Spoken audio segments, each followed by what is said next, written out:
Agora sim. Então, nós paramos, né, na interrupção do vídeo sobre a questão das relações. Essas relações que a Bíblia diz em Efésios, capítulo de número 5, tá? Depois vocês lá leiam do verso 17, capítulo 5, a partir do verso 17 até o capítulo 6 e verso 9. É um texto só, tá bom? Então, a Bíblia tem aí esses subtítulos, capítulo e versículo, mas isso não faz parte da escrita original. Foi introduzido depois.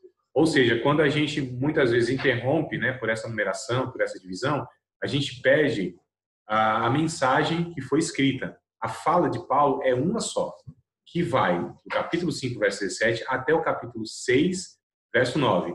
Paulo vai falar das principais relações sociais. Marido e mulher, mulher e marido, pai e filho, filho e pai, patrão e empregado, empregado e patrão. Há uma submissão mútua. Submissão não quer dizer subserviência. Submissão quer dizer que cada um tem o seu papel na relação. Isso é sub, de baixo, missão, tarefa. Debaixo de uma tarefa. Tá? Essa é a ideia do texto e da palavra, inclusive, submissão.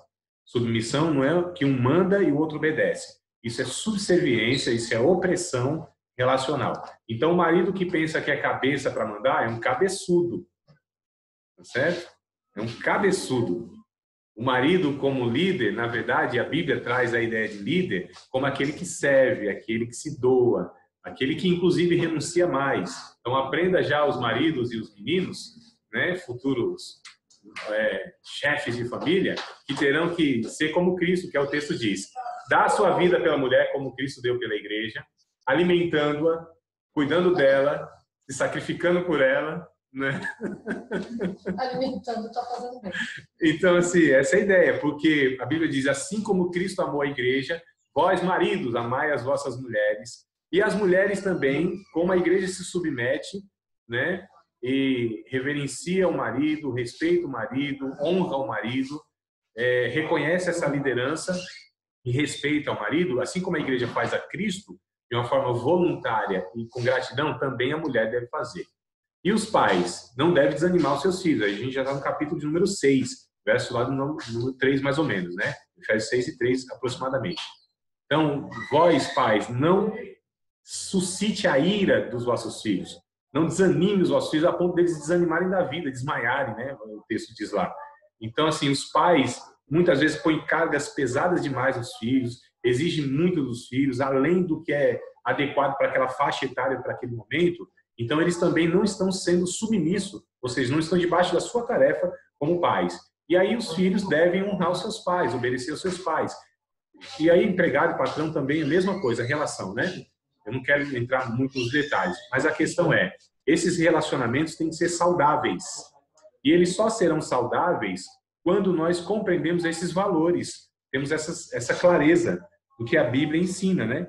Então a gente precisa estar trabalhando isso aí na vida do conselheiro, tá? Percebam, queridos, que a Bíblia, inclusive, o que ela traz de ensinamento é no âmbito relacional.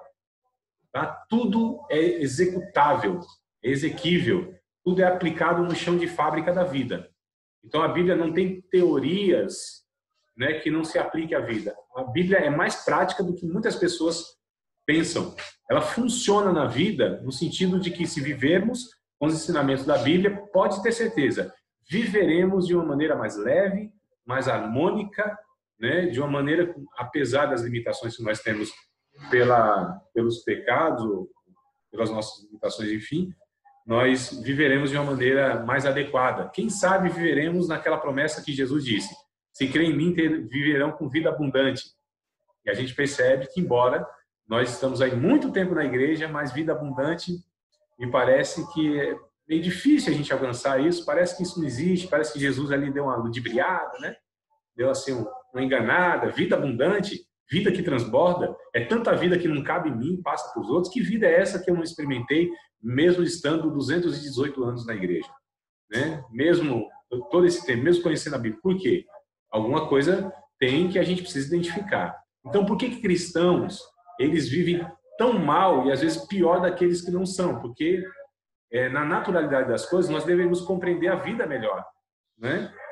E a gente precisa trabalhar com isso aí, amados, tá bom? Abundante. Vida abundante, exatamente.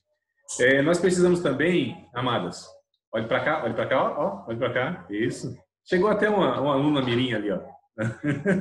Entrou na classe errada, mas, quer dizer, tá certo. Vamos lá, desconstrução é trabalhosa e demorada.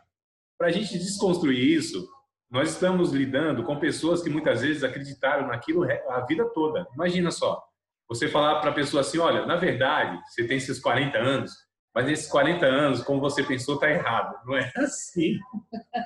É difícil, né, irmão? Não é que a gente espera que a pessoa fale, nossa, é verdade. Né? Assim, baixou a humildade nela, a clareza nela, que ela vai reconhecer. Não, amados. Nós estamos aqui confrontando o ego. Né? Você chegar para um adulto, você chegar para um pai de família, você chegar para um líder, de alguma maneira, e falar para ele assim, ó, o que você está fazendo não é assim, não é por esse caminho, a gente está confrontando. É o que a gente vai ver um pouquinho mais para frente. É necessário confrontar, né? Nesse sentido de mostrar para a pessoa. Mas isso haverá uma resistência natural. Com certeza, mano. Então a gente não gosta de ser confrontado. Mexe com o ego. Nós somos orgulhosos por natureza. Né? E quando o marido fala assim, olha, mulher, não é assim. Nossa, a mulher fica doida. Quando a mulher fala para o marido assim, não, você está errado. Essa palavra errado soa na cabeça dele tão estrondosamente, né? Que ele olha assim e te vê, você, baixinha, como uma inimiga feroz que está afrontando ele. Então, a gente está mexendo com o ego, né? A gente falar para um pastor que não é bem assim, para um professor que ele está equivocado, né? Se o jovem já resiste a isso, imagina um adulto com as suas convicções, com o seu ego inflado, com a sua falsa sensação de suficiência da vida, de que já tem experiência suficiente, né? Então tem pessoas que elas vão se aconselhar com alguém e elas querem ensinar, inclusive, conselheiro. Então é um negócio, né, complicado a gente lidar, mas a gente precisa desconstruir. E é trabalhosa e demorada. Então, assim, como eu disse, haverá uma necessidade de dedicação por muito tempo, não sabemos quanto tempo, mas é muito trabalhoso, é demorado, é desgastante, precisaremos insistir, tá certo? A pessoa vai resistir naturalmente e a gente precisa, então, se aquele caminho que a gente entende que tem que encaminhar aquela pessoa, a gente precisa, então, insistir. É como também a criação de um filho, né? Tem pessoas que, tem pais assim que desanimam. Assim, não é possível, esse menino não tem mais jeito. Desisti, larguei de mão, né? Já me esgotou os recursos. Aí você vai ver assim, quantos anos tem esse menino? 4 anos. Mas com 4 anos você desistiu da criação do menino? Se os especialistas dizem que leva 21 anos para se instruir uma criança, né? Então tente os 21 anos persistindo, engajado, dedicado, aplicado, corrigindo, dando exemplo, intercedendo, tendo paciência, voltando, falando, meu filho, eu já te falei isso 1000 vezes, fale 1001. Então, até que entre na cabeça, até que você possa estar mostrando para aquela pessoa. Então, amados, não é fácil, não é um negócio, não é uma tarefa fácil. É árdua, muito trabalhosa e demorada. Nessa geração que a gente vive do imediatismo, que as coisas têm que acontecer rápido, então essa é uma dificuldade que muitos de nós temos, né? Seja os casamentos, não, 1 ano de casamento, não deu, gênio incompatível. Era um gênio incompatível, 1 ano, 12 meses, viu que não dava. Para você construir um relacionamento harmonioso, respeitoso, saudável, terapêutico, abençoado, prazeroso e que você desfrute, leva muito tempo. Isso eu estou falando com engajamento, com seriedade, com investimento de tempo financeiro, emocional, afetivo, espiritual. Com tudo isso, seriamente, ainda leva muitos anos. Como assim, 1 ano de casamento, o gênio foi incompatível e vamos separar, né? Não, mas essa geração imediatista acha que a vida é como um miojo. 3 minutos, o negócio já está pronto. Né? A geração micro-onda não é assim. Não é fast food, tá certo? E não é só o food que é fast. As pessoas acham que a live também deve ser fast. Então não é demorada mesmo. Os conselheiros precisam remover a culpa.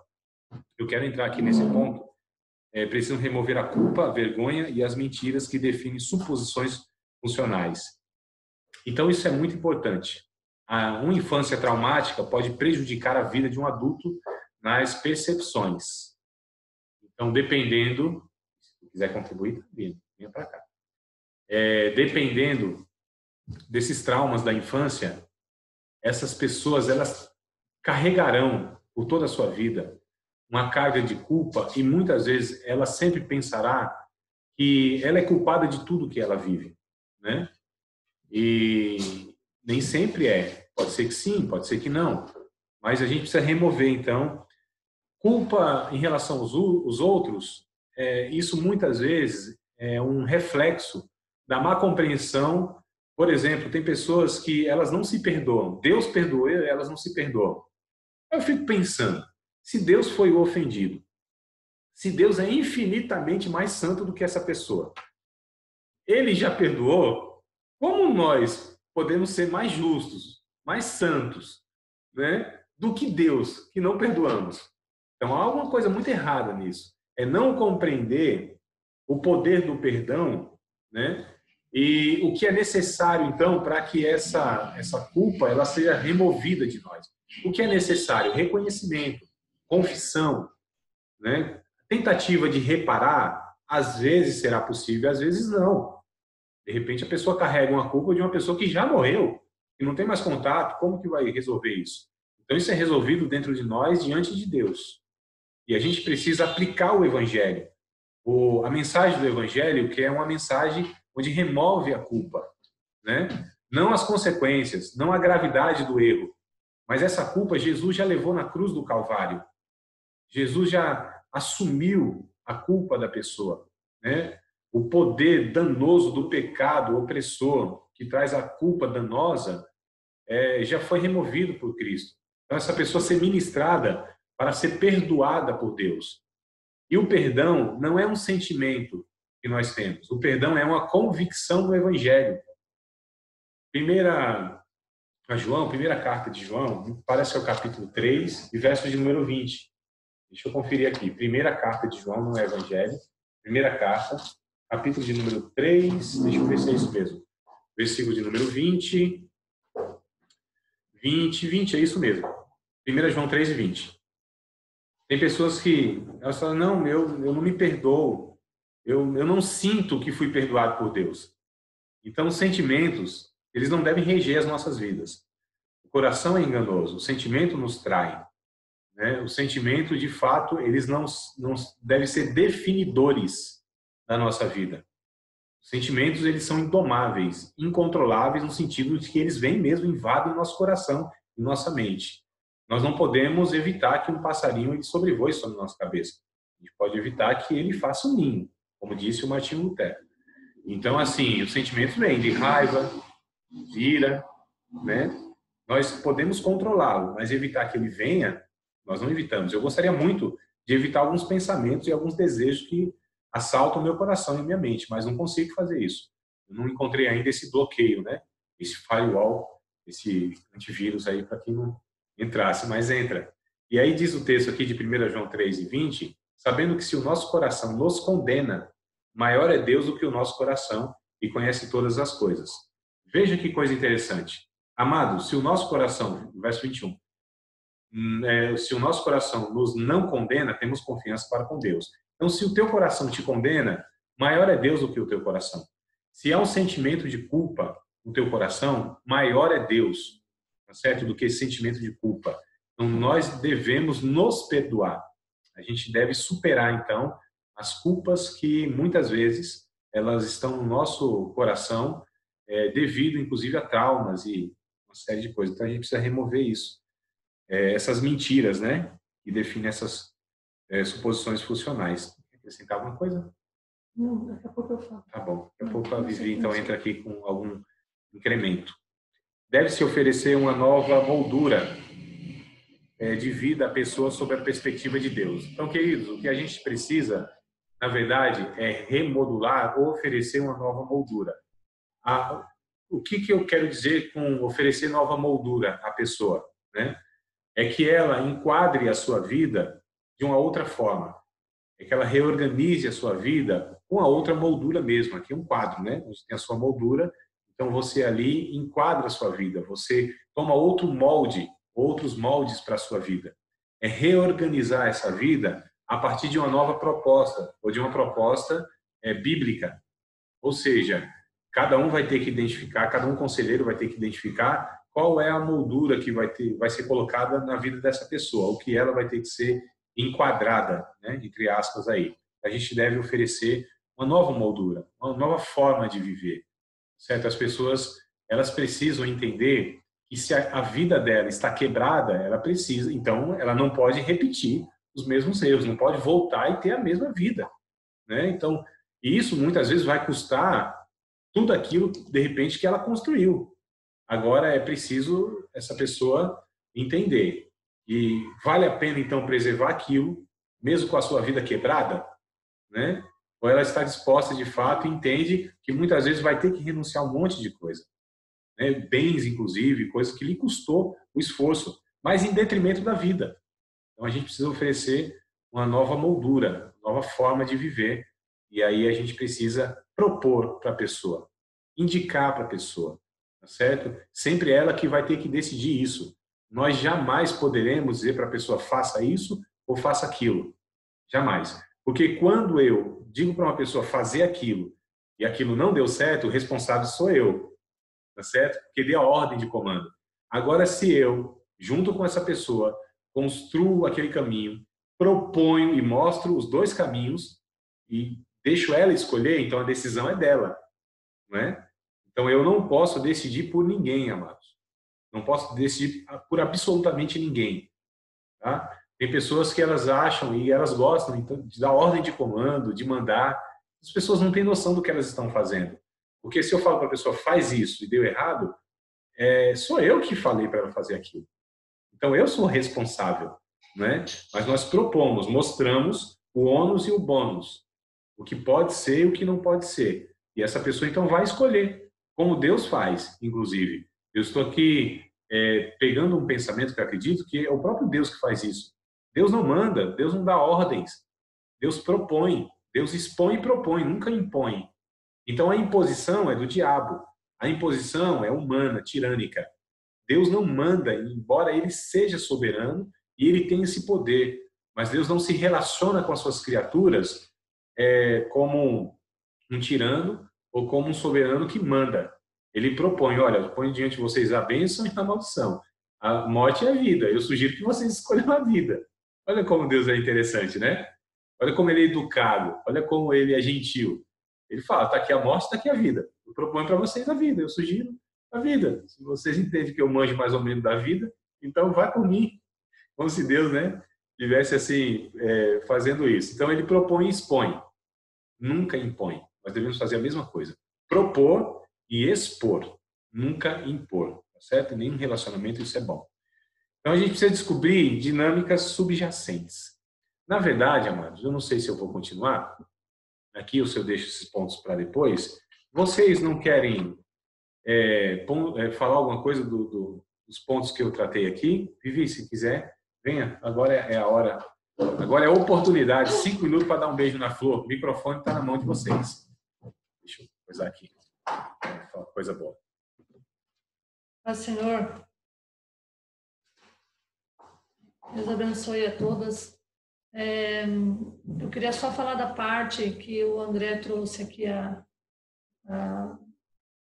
informação sobre os traumas, né? Sobre as questões passadas, o quanto isso reflete, o quanto isso vai sendo produzido durante toda a nossa vida e muitas das vezes a gente nem percebe, né? Vou citar um exemplo meu, para que de repente você consiga compreender. Os meus pais eram alcoólatras e aí durante toda a nossa infância e adolescência a gente cresceu diante de um lar de pancadaria, de gritos e toda aquela bagunça que você já deve imaginar. Então, quando eu me casei, eu que presenciei meu pai agredindo minha mãe fisicamente, né, e minha mãe ficando realmente bem machucada por conta das surras, enfim. Então, o que eu pensava na minha cabeça, né, até inconscientemente? Eu não vou passar por isso. Homem nenhum vai fazer uma coisa dessa comigo. né? E isso aconteceu comigo, mas existem aqueles que passam pela mesma situação e se a minha mãe viveu, eu também estou condenada a viver a mesma situação e aí a pessoa também se sujeita e se submete a esse tipo de tratamento porque acredita que é aquilo que Deus tem para ela, ela nasceu para aquilo e, enfim, vai ter que viver dessa forma. E com o tempo, com o passar do tempo, depois que eu fui mãe, os meus filhos cresceram, eu percebi que eu comecei a reproduzir o mesmo que a minha mãe fazia conosco, eu comecei a reproduzir aquilo. De uma maneira incondicional, porque a gente realmente não tem a consciência naquele momento. Eu estou fazendo isso porque alguém fez comigo. Isso não existe. Não é proposital nem consciente, né? Não é proposital, é totalmente inconsciente mesmo, como se fosse uma defesa do ego. E você começa a reproduzir aquilo e só quando você começa a trabalhar o autoconhecimento, só quando você começa a se analisar primeiro, eu acho interessante que essa é a proposta do Evangelho em todo tempo, é essa análise pessoal primeiro. Quando a gente começa a se olhar, a gente vai vendo que você está só reproduzindo aquilo que um dia fizeram com você. E aquilo que você está reproduzindo, lá atrás você sofreu com aquilo. Então, teoricamente, na nossa cabeça hoje consciente, a gente pensa o seguinte: eu não vou fazer com ninguém aquilo que me fez sofrer lá atrás. Mas a gente inconsciente faz as mesmas coisas. Por quê? Porque existe um período na vida da gente em que, se houver algumas rupturas emocionais, elas realmente vão desencadear para o resto da vida algumas reações e comportamentos pelos quais a gente não vai entender. Quantas pessoas, talvez você já tenha vivido isso, que você conversou, mas por que você fez isso? Por que você falou? Eu não sei. A pessoa fala, não sei, na hora eu não sei, eu só falei. E o que é isso? É algo que lá atrás já foi marcado na vida dessa pessoa e que ela mesma nem tem essa consciência. Então, quando o André estava falando aqui sobre a questão de você fazer com que o paciente, né, a gente vai dizer aqui, no caso, a gente vai falar paciente porque a gente está aqui trabalhando com aconselhamento, mas você fazer com que ele reflita o porquê que ele está agindo dessa forma. Eu já vi diversas pessoas fazendo aconselhamento e dizendo, você está agindo assim por causa disso. Você está agindo assim porque você não compreendeu isso. E quando, na verdade, às vezes a pessoa nem sabe por que ela está agindo desse jeito.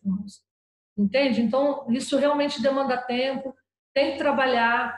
Eu falo por mim, durante muitos anos da minha vida, eu fui uma mulher insegura, eu fui uma mulher assim insatisfeita comigo mesma quanto às questões pessoais. Eu não me achava uma pessoa digna de vencer, de alcançar, de galgar lugares mais altos, porque o tempo todo, né, depois nesse autoconhecimento, eu fui me lembrando como diversas vezes meu pai dizia que eu não ia chegar, que eu não ia alcançar, que eu não ia dar certo, né, que eu não ia ser feliz. E a gente começa a acreditar nisso de verdade, irmãos. A gente vai acreditando mesmo que a gente nasceu para viver dessa forma e que não tem esperança, muito menos mudança para nós.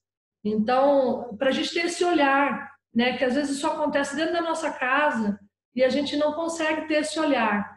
Um caso só que eu vou citar aqui para vocês, acho que a Maíra já sabe, porque eu falei para ela, sobre uma menina, professor, que com 1 ano de idade, ela foi molestada pelo pai, mas molestada brutalmente, a ponto dele fazer sangrar as genitais dela.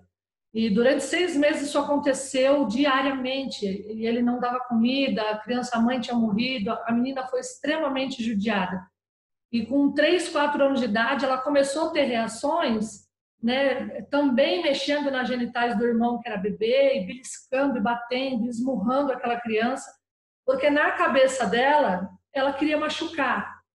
Mas depois, com o tempo, passando com terapeutas e psicólogos e psiquiatras e tal, viram que ela, por conta desse trauma que ela teve há 1 ano de idade, ela foi reproduzindo essa mesma dor, aquela ira, aquele ódio, aquela angústia que ela viveu durante aqueles 6 meses sendo molestada pelo pai.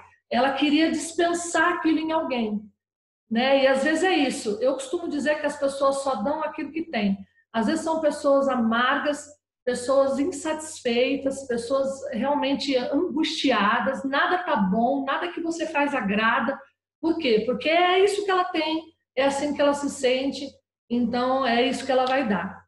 Então, só para abrir esse parênteses aqui, do quanto é importante a gente reaver o histórico lá atrás, isso inclusive dentro da Bíblia, né? E aí vem trabalhando com a pessoa também essa dor, né, irmão? Que às vezes a gente acha, e a grande maioria acha, que porque a gente está em Cristo, levantou a mão, aceitou Jesus, está tudo curado, está tudo sarado, os traumas estão todos sanados. E eu conheci Jesus aos 15 anos de idade, hoje eu tenho 42 e eu ainda estou passando por processos de cura, né? Processos de cura que eu venho todos os dias trabalhando neles, inclusive esse processo de rejeição do meu pai, hoje eu já venci, eu já superei, mas aos 27 anos de idade, se eu visse uma cena de um pai abraçando uma filha, eu começava a chorar, né? E eu não sabia, eu sabia que era porque eu queria aquilo para mim, mas não entendia por que eu ainda chorava, né? E aí automaticamente isso vai refletindo. A minha mãe nunca gostou de carinho, minha mãe nunca gostou de abraço, de beijo, ela sempre repulsou isso. E aí automaticamente, André, eu gosto de carinho, mas eu percebi que quando meus filhos vinham me abraçar, aquilo me dava uma agonia.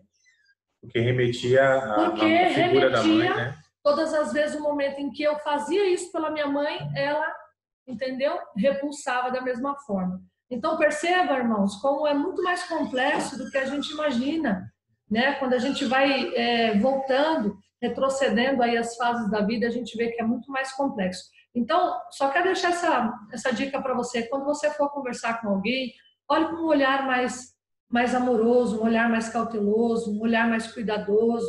Não resuma e não tira suas conclusões sem antes realmente, né, se aprofundar mais, conversar mais. Porque acredite, irmãos, ninguém sofre mais com essa situação do que a própria pessoa.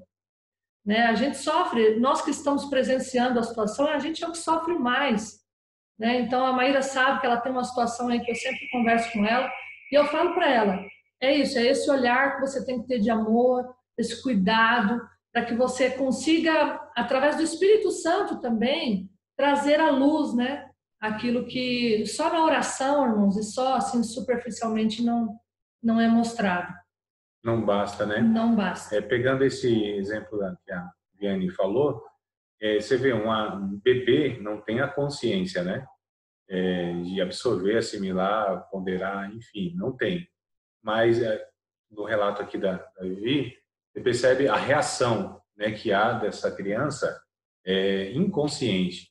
Então, assim, essas reações, o subconsciente, que é a pessoa, os traumas, eles são, na verdade, para eu tentar simplificar aqui de uma maneira muito grosseira e nada técnica, né? Não tem nada de técnica aqui, mas são camadas, né, que a gente poderia colocar, camadas, né, no cérebro, não no cérebro em si, no pensamento, no psique, camadas.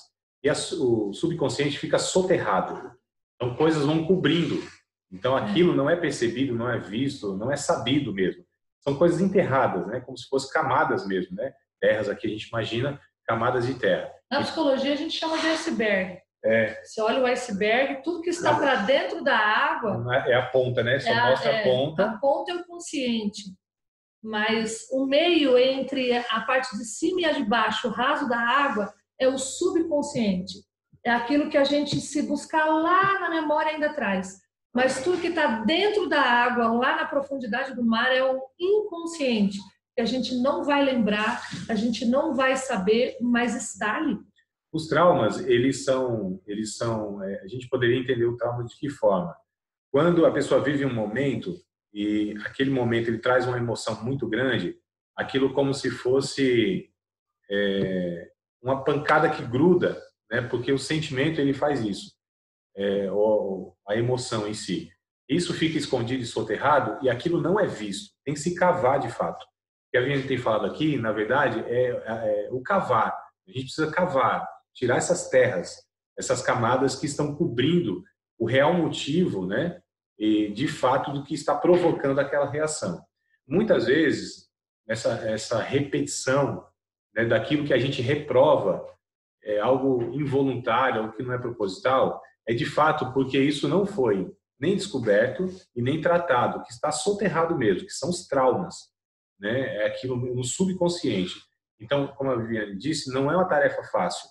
A gente precisa mesmo, vai demandar muito tempo, muito trabalho, muita energia, muita dedicação àquela pessoa, não só no ato lá da sessão, né, do momento que você está com ela, mas quando ela sai, inclusive, quando você não tem mais contato com ela. Então é preciso a gente refletir sobre aquela pessoa, se preocupar com aquela pessoa, orar, pensar mesmo, procurar uma solução, né? A gente se dedicar mesmo àquela pessoa. Então não é 50 minutos ou uma hora que você dispensou uma vez na semana de conversa com ela lá e aquilo foi suficiente. E ela saiu ali, atravessou a porta e vamos esperar outra semana. Não, de fato, essa dedicação, essa entrega nossa, esse interesse sincero nosso por aquela pessoa, pela história dela, né, ponderando.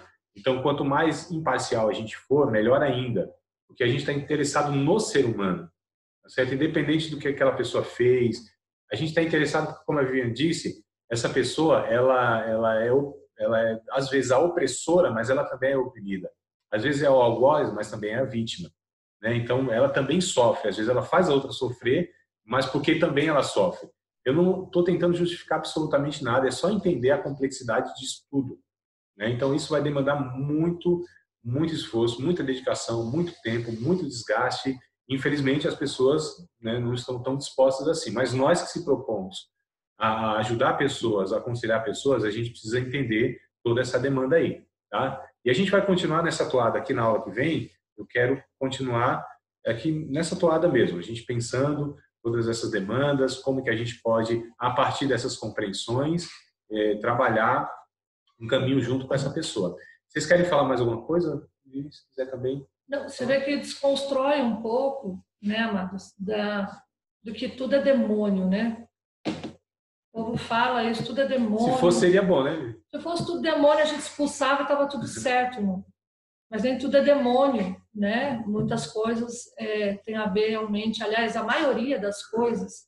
Eu acho que o demônio se apropria, inclusive, da sua dor, do seu trauma, né? Da sua deformidade, para poder te atingir, te pode ferir. Potencializar aquilo, né? Ou seja, agravar, né? Mas, assim, não é demônio. Então, se a gente olhar também com esse outro olhar, claro que tem coisas que é a manifestação do inimigo, mas muitas outras também não é. Então, a gente não pode demonizar tudo, né? Dizer não, que tudo é demônio, porque aí também fica difícil de você ter essa avaliação. Você vai sempre olhar achando que a pessoa tem que fazer 40 dias de jejum, né? Que tem que fazer uma oração forte, tomar banho no sal, quem sabe jogar uma arruda nela para ver se ela melhora, né? E comigo não resolveu. Comigo o negócio foi bem mais profundo mesmo. E até uma das curas que eu vivi, eu conto muito no meu testemunho, foi que um dia essa mesma vida rixosa que minha mãe vivia, eu fui reproduzindo ela no caminhar, né? E aí um dia eu dentro do meu quarto, o Espírito Santo de Deus falou para mim, né, Viviane, você é fonte de duas águas. Você tem água doce, mas também tem água salgada. E aí eu me lembro nitidamente quando o Senhor fez assim para mim, quem você é? E essa é a pergunta que eu quero deixar para você, irmãos. E a pergunta que você vai fazer também para o seu amigo aí, para aquele que você vai ajudar. Quem essa pessoa é? Eu acho que o grande pico da vida da gente é descobrir quem nós somos. Quando a gente descobre quem a gente é, aí tudo começa a ser reconstruído de novo. E aí a gente desconstrói algumas coisas e começa a construir outras. Porque se eu sei quem eu sou, então algumas coisas do que eu vivo não faz parte do que eu sou, então eu vou desconstruir. Mas aquilo que eu ainda não vivo, eu sei o que eu preciso fazer, porque agora eu sei quem eu sou. Então, quando a gente descobre quem é, como João Batista disse, eu sou a voz do que clama no deserto. Você é quem? Né? Jesus sabia também quem ele era, eu sou o Filho de Deus. E nós somos quem? Quando a gente descobrir, aí fica tudo mais fácil, né? Sim, meio caminho andado, né? Meio caminho andado. Minhas amadas, eu quero agradecer vocês, tá, pela participação. O Danielzinho tentou entrar aqui, não conseguiu, que pena. E vamos ver se a gente consegue, tá achando, às vezes, um dia melhor e um horário melhor, né? Porque me parece que alguns querem participar, mas não estão conseguindo nesse dia e nesse horário. E aí a gente vai, nessa semana aí, tentando, tá? ver um horário mais adequado e um dia. Agora, deixa eu falar para Maíra e Tamires, ó, vocês perceberam, eu estou na casa da Vivi aqui, sábado que vem eu estou na casa da Maíra e depois na casa da Tamires, tá? Então, assim, é o professor em sua casa, né? Professor em sua casa. Agora a gente assumiu esse projeto. Estou brincando, né? Mas com fundo de verdade. Se quiser, de repente, disponibilizar aí a sua casa, seu espaço, a gente leva aí uma meia dúzia e a gente... Convidado. Hã? Aí, né? Convidado. Aí no São Rafael, né, Tamires? Não, estou no Jardim 9 de Julho agora. Ah, tá no 9 de julho, mais perto ainda para nós aqui. Combinando isso aí, vamos alinhando, vamos ver se a gente consegue fazer. Eu acredito que vai ser uma experiência interessante, né? Sim. Ó, o WhatsApp lá continua, tá? Discussões e tudo mais. E aguardo vocês, então, lá para a gente continuar o papo lá. Se Deus quiser, semana que vem a gente prossegue, então, nessa toada aqui. Tudo bem, amados? Deus abençoe vocês, um excelente...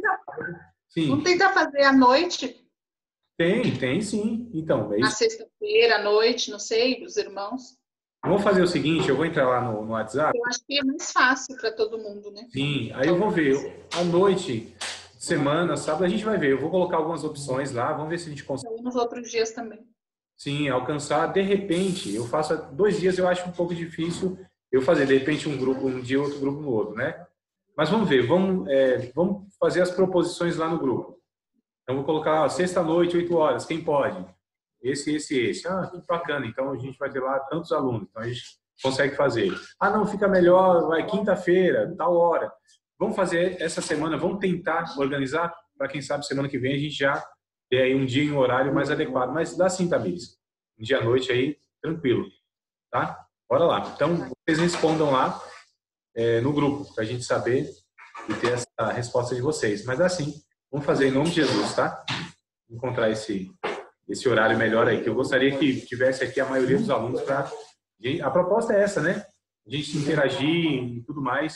Mas bora lá, a gente acha uma hora dessa aí, tá bom? Deus abençoe vocês, excelente sábado, ótimo final de semana e fiquem com Deus. Amém. Deus abençoe. Amém.